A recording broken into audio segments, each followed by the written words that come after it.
চায়ের সাথে খাওয়ার জন্য মাত্র 10 মিনিটে জলের ভাপে নরম তুলতুলে এই কেকটি বানিয়ে একবার দেখুন।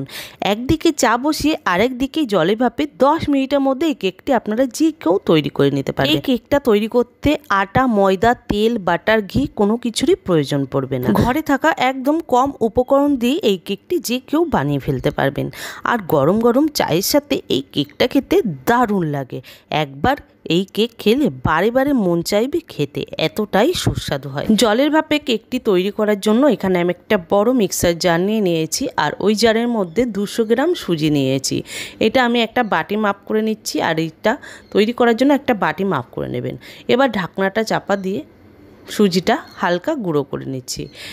এবার একটা মিক্সিং বলে সুজিটা ঢেলে নিলাম। তারপর সুজিটা আমি হাতে নিয়ে দেখাচ্ছি, দেখুন পুরো কিন্তু মিহি করে নিয়ে একটু দানা দানা আছে। যে বাটি মেপে আমি সুজি নিয়েছিলাম ঠিক সেই বাটি মেপে আমি হাফ বাটি চিনি দিয়ে দিচ্ছি। 1 বাটি সুজির জন্য হাফ বাটি চিনি ঠিক হবে।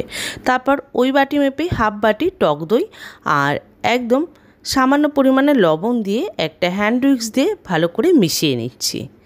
তারপর হালকা মেশানো হয়ে গেলে এখানে আমি কিছুটা পরিমাণে তরল দুধ দিয়ে দিচ্ছি। তরল দুধটা বেশি পরিমাণে দেবেন না, একদম অল্প অল্প করে দুধটা দিতে হবে, আর সুজির ব্যাটারটা তৈরি করে নিতে হবে। বন্ধুরা, আমার আজকের রেসিপিটি যদি আপনাদের ভালো লেগে থাকে তাহলে অবশ্যই লাইক, শেয়ার, সাবস্ক্রাইব করে পাশে থাকবেন, আর পাশে থাকা বেল আইকনটা কিন্তু অবশ্যই প্রেস করবেন। যখনই কোনো ভিডিও আমি আপলোড করব নোটিফিকেশান আপনাদের কাছে পৌঁছে যাবে। আমি এই ব্যাটারের মধ্যে আরও কিছুটা পরিমাণে তরল দুধ অ্যাড করেছি, তারপর আবারও ভালো করে মিক্স করে নিচ্ছি। এই ব্যাটারটা যতটা ভালো মিক্স করা হবে ততই কিন্তু সুজির কেকটা সফট হবে আর স্পঞ্জি হবে। দেখুন আমি কিন্তু প্রায় অনেকক্ষণ ধরেই ব্যাটারটা ভালো করে মিক্স করে নিয়েছি। এরপরে আমি দিয়ে দিচ্ছি 1 টেবিল চামচ ভ্যানিলা এসেন্স। আর হ্যাঁ, একটা কথা বলতে ভুলে গেছি, ওই চিনির মধ্যে আমি 2টো এলাচ দিয়ে দিয়েছিলাম, সেটা চিনির মধ্যে গুঁড়ো হয়ে গেছে। এলাচ গুঁড়োটা অবশ্যই দেবেন। দিয়ে দিচ্ছি হাফ চামচ বেকিং পাউডার, হাফ চামচ বেকিং সোডা, আর অল্প একটু দুধ দিয়ে দিলাম। তারপর ভালো করে ওই ব্যাটারের সঙ্গে মিক্স করে নিচ্ছি। আপনারা চাইলে এখানে ইনো অ্যাড করতে পারেন। দেখুন আমি কিন্তু বেকিং পাউডার আর বেকিং সোডা দেওয়ার পরে সুজি ব্যাটারটা কিন্তু খুবই ফ্লাফি হবে আর একটু ফুলে যাবে। আর দেখুন সুজি ব্যাটারের ঘনত্বটা একটু ঘন টাইপের তৈরি করে নিতে হবে। ব্যাটারটা আমার তৈরি হয়ে গেছে। এরপর আমি একটা কেক টিন নিয়ে নেব। কেক টিনের মধ্যে সামান্য পরিমাণে রিফাইন তেল মাখিয়ে নিচ্ছি, যাতে কেকটা ওঠাতে আমাদের সুবিধা হয়।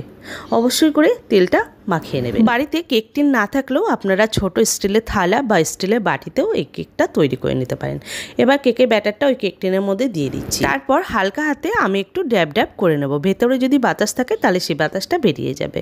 এদিকে কড়াইতে আমি বেশ কিছুটা পরিমাণে জল বসিয়ে দিয়েছিলাম, জলটা ফুটে উঠেছে। এবার যে কেক টিনটা আমি রেডি করে রেখেছিলাম সেটা আমি কড়াইয়ের মধ্যে বসিয়ে দিলাম।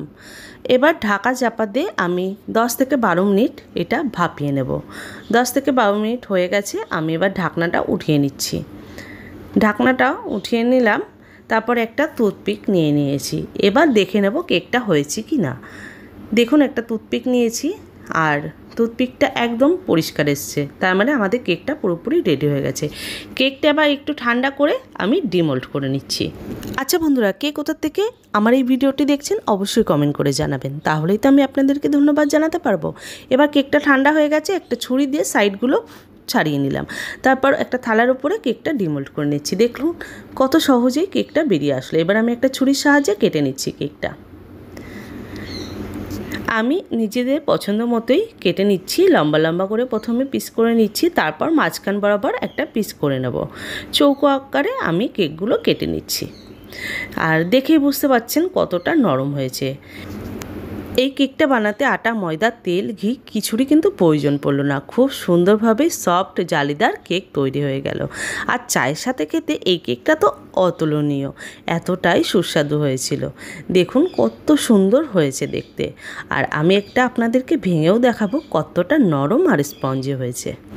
তাহলে দেখলেন তো বন্ধুরা, খুব সহজেই কম উপকরণ দিয়ে দারুণ স্বাদের এই জলের ভাপে কেকটা আমি তৈরি করে নিলাম। আপনারাও যদি স্বাস্থ্যের জন্য এরকম ধরনের কেক তৈরি করতে চান তাহলে অবশ্যই বাড়িতে ট্রাই করতে পারেন। আশা করছি আপনাদের কেকটাও খুবই ভালো হবে। তো আমার ভিডিওটি আপনাদের কেমন লাগলো অবশ্যই কমেন্ট করে জানাবেন। ভালো লাগলে লাইক শেয়ার সাবস্ক্রাইব করে পাশে থাকবেন, আর পাশে থাকা বেল আইকনটা অবশ্যই প্রেস করবেন। আর ফেসবুক থেকে দেখে থাকলে পেজটি ফলো করে নেওয়ার অনুরোধ রইল।